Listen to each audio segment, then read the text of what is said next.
And if you're staying in here, open your Bible to John 21, John chapter 21.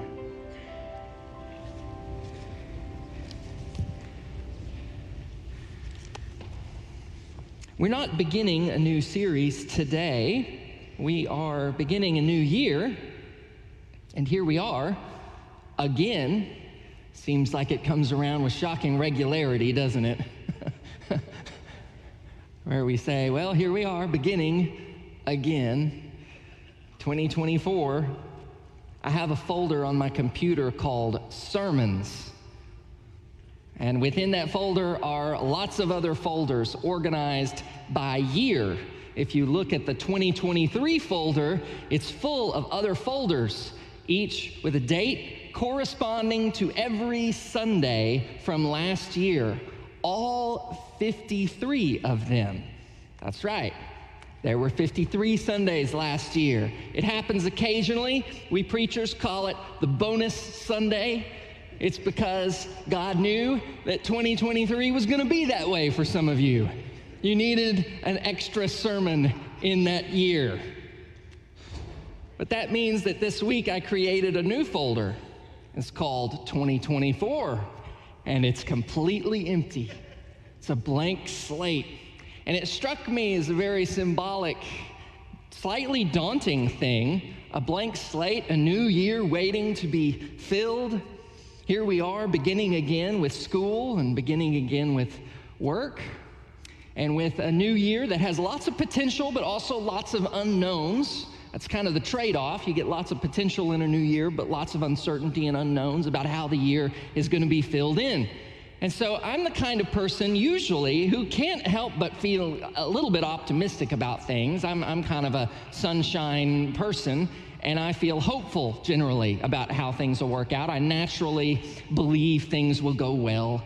But even I can't shake the feeling of the blank folder calling out to me saying, you've got work to do. Prove yourself again. You should do more this year. You're not doing enough this year. You should spend less this year and eat better. And your kids eat too much sugar. And you could use your time better. And there's this nagging pull around the new year towards continual self-improvement. And you say, you got all that from a blank folder? Well, not really. I think our culture right now is sort of obsessed with self-improvement, actually. From productivity hacks to mindfulness apps, the pressure to create a better version of yourself is relentless. Be better, do better. There are a million things that you could be doing better, and I can show you how, usually for $39.95. Or subscribe to my Instagram and my YouTube channel, and I will tell you how to do them all. Here's the things that you need to do better. You could be more efficient with this or that. Here's how to pack your kids' lunches better. See, you could be a better mom. There's so much pressure to become. There's no room left to be. Even in the way that we approach God, it's often through the filter of self-improvement. Or what we're doing bad at. Do better this time. Pray more. I've never heard anybody say, you know what? I think I'm all prayed up. I don't need to pray anymore. I've filled my quota. I don't need to pray. No, everybody thinks they need to pray more. That's okay. And what I want us to see this morning is at the point of the greatest story of failure in the Gospels, the invitation is not to just do better this time.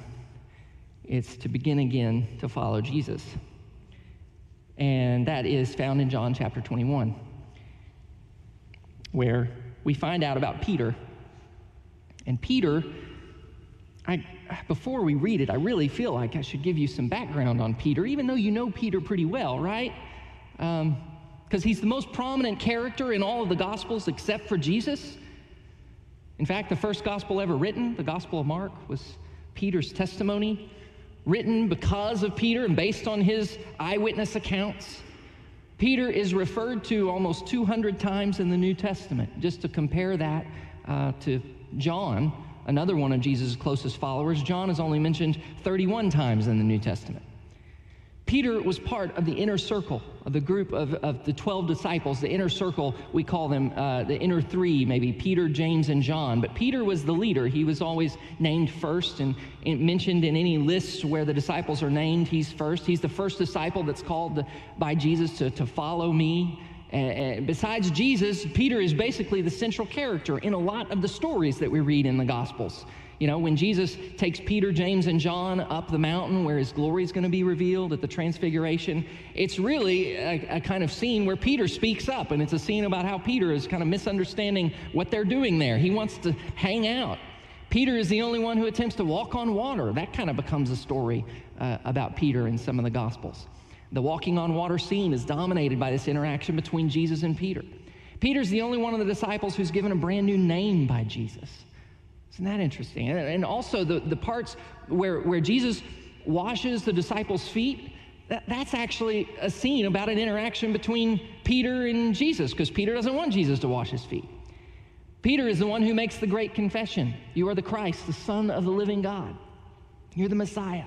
Peter's confession that Jesus is the Son of God is basically, after 2,000 years, the only thing that we all seem to be able to agree on as Christians.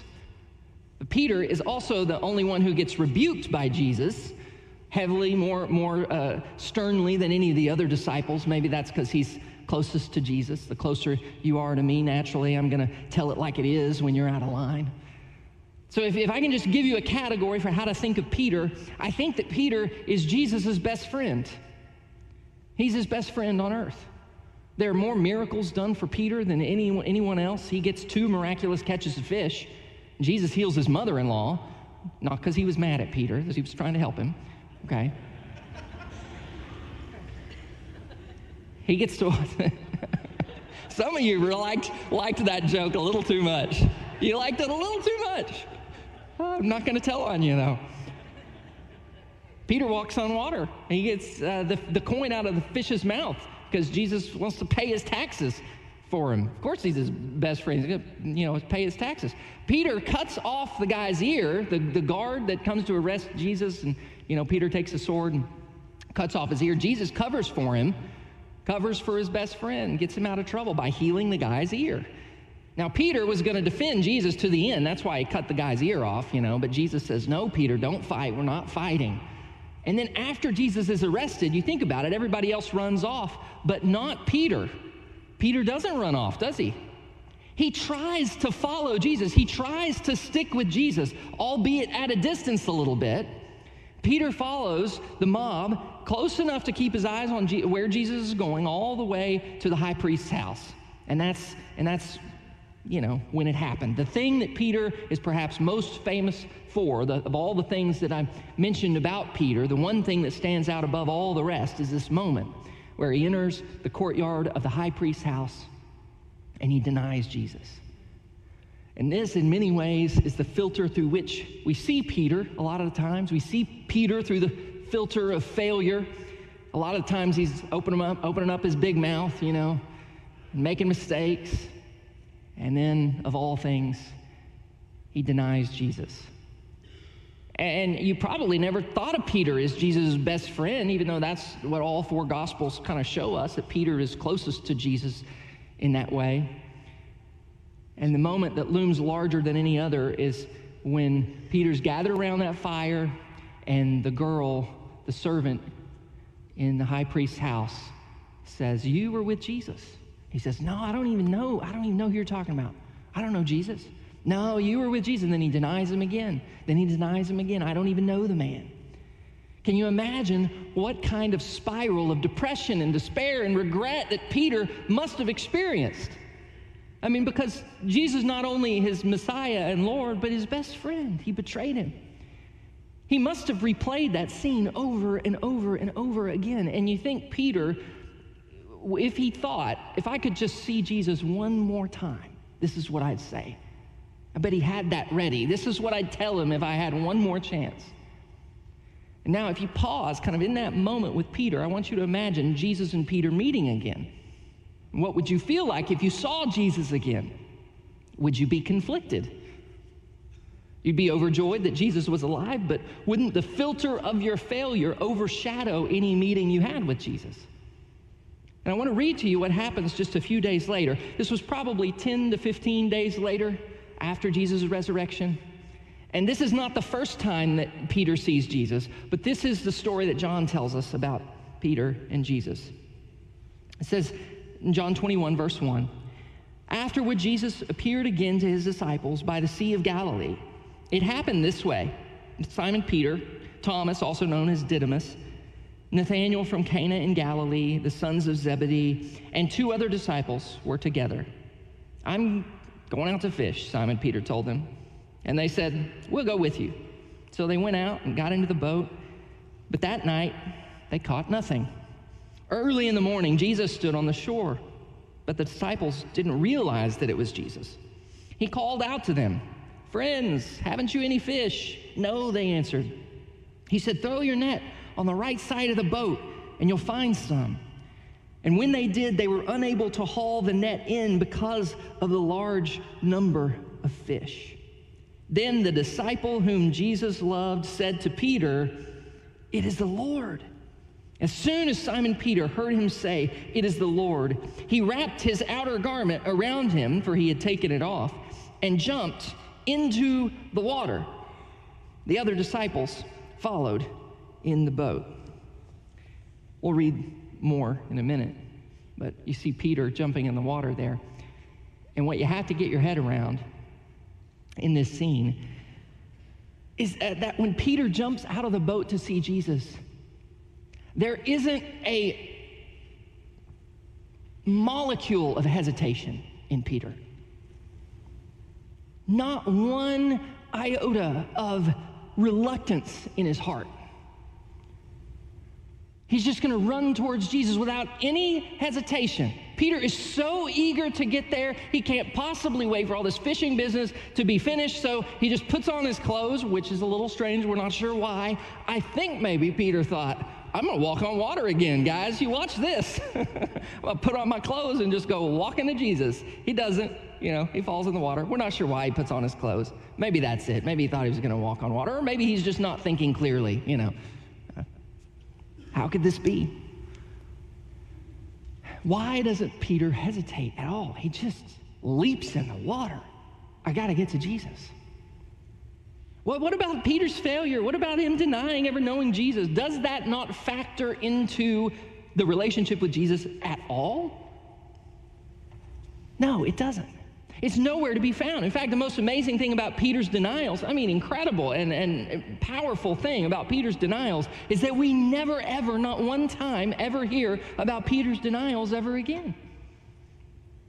After the cross, Peter's denials are never mentioned by anyone. It's like his failure is no more. It's like it doesn't even figure into his relationship with Jesus. Now, what you have to realize is that by this point, yes, Peter and Jesus have met before this point. This was not the first time that Jesus and Peter met. So it's not like the first time that they're seeing each other after the denial. They had already had a private meeting where Jesus had appeared only to Peter. We are not told what happened at that meeting. We're just told that it took place. And it's the first meeting that Jesus had with Peter. And I think that's where Jesus forgave Peter and they were reconciled. But the point is, this is still only a couple of weeks later.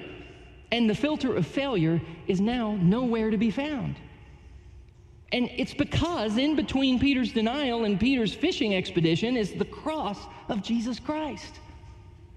And the point of the cross is that God does not look at you through the filter of your failures anymore, nor through the filter of your guilt or your shame or your mistake or your regret or your falling short. Once you place your trust in a crucified Savior who died for you, the filter through which God sees you is the cross of Jesus Christ. That's a miracle. And one of the most beautiful things about this story is that Jesus is appearing to Peter on the shores of the Sea of Galilee. I love that. I love that it happens at the same place where it all began. It's the exact same spot. It's the shores of the Sea of Galilee where Jesus first called Peter 3 years earlier, where it all began. There, fishing on the Sea of Galilee. Jesus appears to Peter and takes him back to the very beginning. Takes him back to day one.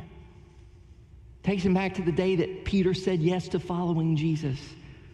And the fact that Jesus arranges everything to perform the exact same miracle that he performed when he first met Simon, read about it in Luke chapter 5, is just saying, this is a fresh start. This is a new beginning. This is like Jesus saying to Peter, let's start over. Let's go back to day one. That's what I want you to hear. That's what I want you to know. Jesus Christ is in the business of fresh starts and new beginnings. And every day that you wake up and turn toward the grace of Jesus Christ, every day can be day one. None of the other stuff filters in because God's grace is new every morning. His mercies are there every morning. It doesn't matter if you're a brand new Christian or if you've been a Jesus follower for decades. Every day, you need fresh mercy. And his mercy is new every day. And so every day can be day one. Jesus is always giving us the grace to live this day trusting him as if it were a new beginning. Free from guilt, free from shame, free from the past. And that's what this was for Peter. This was day one. Jesus was starting over with him. Now there's more to it. He wasn't just starting over, because there's more to it just than starting fresh. It gets even better than a new beginning because more is about to happen. When all the disciples get back to shore, something else happens as a part of the new beginning. And John writes this, verse 8. The other disciples followed him in the boat, towing the net full of fish, for they were not far from the shore, about 100 yards. And when they landed, they saw a fire of burning coals there with fish on it and some bread. Jesus said to them, bring some of the fish you've just caught. So Simon Peter climbed back into the boat and dragged the net ashore. It was full of large fish, 153. But even with so many, the net was not torn. Jesus said to them, come and have breakfast. None of the disciples dared ask him, who are you? They knew it was the Lord. Jesus came, took the bread, and gave it to them, and did the same with the fish. This was now the third time Jesus appeared to his disciples after he was raised from the dead. When they had finished eating, Jesus said to Simon Peter, Simon, son of John, do you love me more than these? Here they all are, gathered around a fire. And in this story, the last time Peter had been gathered around the fire was in the courtyard of the high priest's house, denying Jesus 3 times. And now Jesus is going to ask Peter a question around a fire 3 times. He says, Simon, son of John, do you love me more than these? Yes, Lord, he said, you know that I love you. Jesus said, feed my lambs. Again, Jesus said, Simon, son of John, do you love me? He answered, yes, Lord, you know that I love you. Jesus said, take care of my sheep. The 3rd time he said to him, Simon, son of John, do you love me? Peter was hurt because Jesus asked him the 3rd time, do you love me? He said, Lord, you know all things. You know that I love you. Jesus said, feed my sheep. Jesus was making a point the 3rd time. Peter knew it. There's something about this exchange that reinstates Peter, that on the other side of his denial, it gives him an opportunity to declare his allegiance 3 times. But this is also a commission. Jesus is also giving Peter a task. And what Jesus asks of Peter is to express his love to Jesus. How? Feed my sheep. Take care of my lambs. Tend the flock.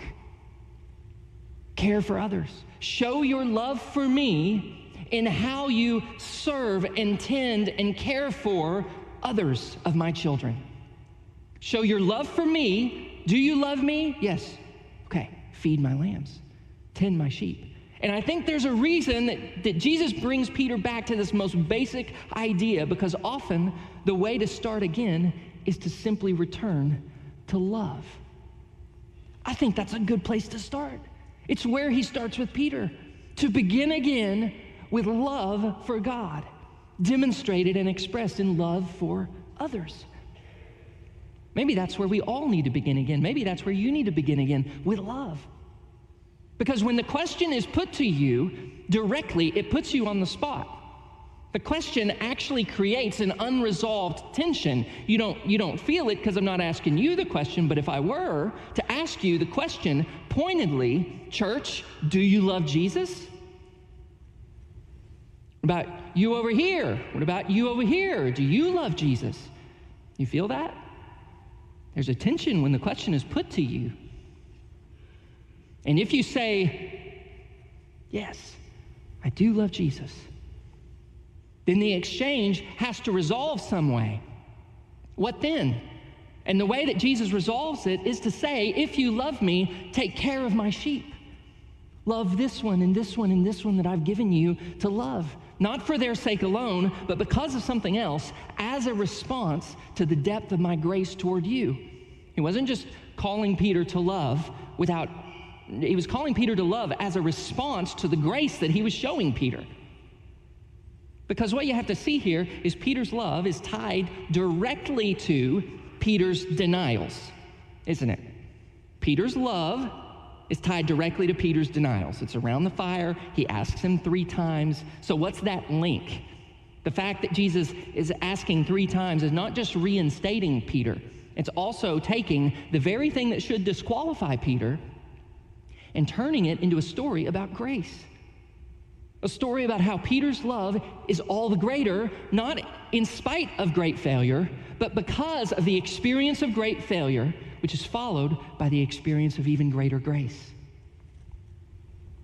Great love was not in spite of the failure. It was because of the failure and then the experience of grace that Peter loved all the more. Maybe that's why Jesus said, do you love me more than these? I don't know. Maybe there's something to that. Do you think after this experience that Peter went around being critical or finding fault with everyone else and withholding grace and forgiveness to others? No, probably not. Because the depth of his denial becomes now the depth of his love for Jesus and for others, because that's the depth of the grace he experienced. Jesus calls Peter to begin again with love. And then very strangely, and I mean very unexpectedly, I think, because I'm reading this passage and I could just end it right there, with the, okay, feed my sheep. But Jesus isn't done yet. And very unexpectedly, Jesus tells Peter how he's going to die. Now, is this the moment you would have picked for that? Not me. I wouldn't have thought of that. I would have thought, you know what we need here?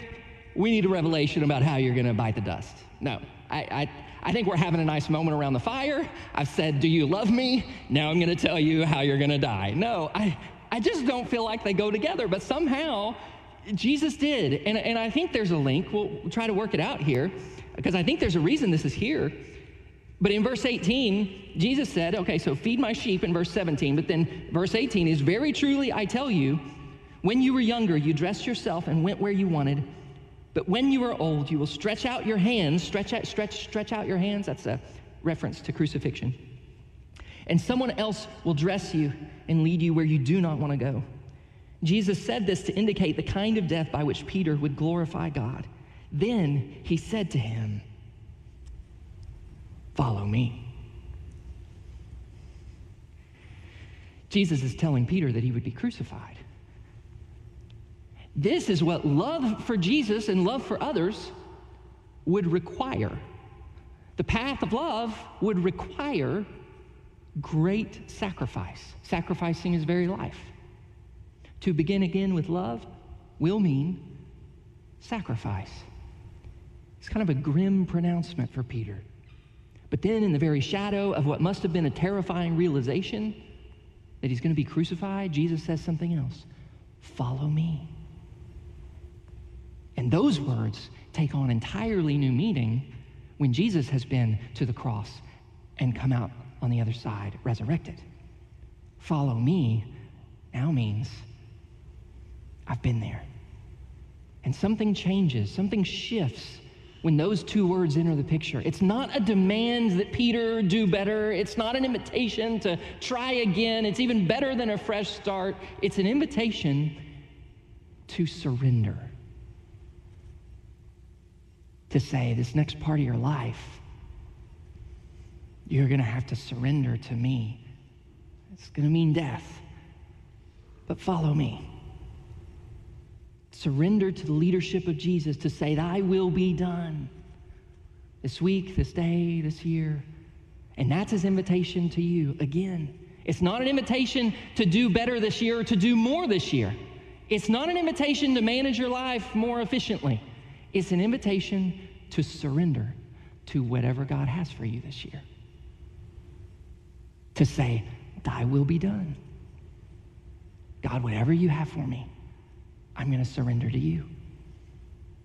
And it seems at first like the call to love and the invitation to surrender don't go together, but maybe they do. There's this old Quaker writer named Hannah Whitall Smith. She wrote this book called The Christian's Secret of a Happy Life.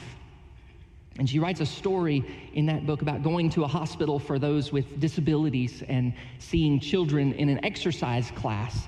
And even though the leader is doing all of these motions and exercises, the children are not coordinated and they're weak, and none of the children really had the ability or the coordination or the strength to follow perfectly the motions of the leader in the class, except for one little girl who did the motions perfectly, but not because she was the strongest, but because she was the weakest. So weak that the leader stood behind her and controlled all of her movements, so that all she had to do was surrender to the motions that the leader was making for her. She was the only one who could truly follow because she was the only one who was free from managing her own self. It might be that until we've surrendered ourselves, it will be difficult to truly love others selflessly and sacrificially. Because the great burden that we have to carry in life is ourself. We carry it around all the time. The most difficult thing you have to manage is self. Our own temperament and our own feelings and our own inward affairs and perplex us and worry us and all of those things more than anything else. Which means in order to love someone else, the first burden you need to offload is yourself. Because you can't manage you and I can't manage me. And my only hope is to say, Lord, I abandon myself to you. I've tried every way I can to manage myself and to make myself what I ought to be, but I always fail, so I'm just going to surrender to you. Whatever you have for me, whatever you're going to do in me this year, I'm going to surrender to that. Lord, your will be done, even if it hurts. Surrender your failures because, hey, your shame is going to keep you from loving others truly, isn't it? And surrender your successes to the Lord because your pride will do the same. And surrender your worries because they crowd out concern for others. Surrender your plans so that interruptions don't make it hard to love someone. Surrender yourself. And then love. Let's start there this new year. Every day is day one. And the invitation is to surrender all to him so that our movements this year look more and more like his love. Let's pray.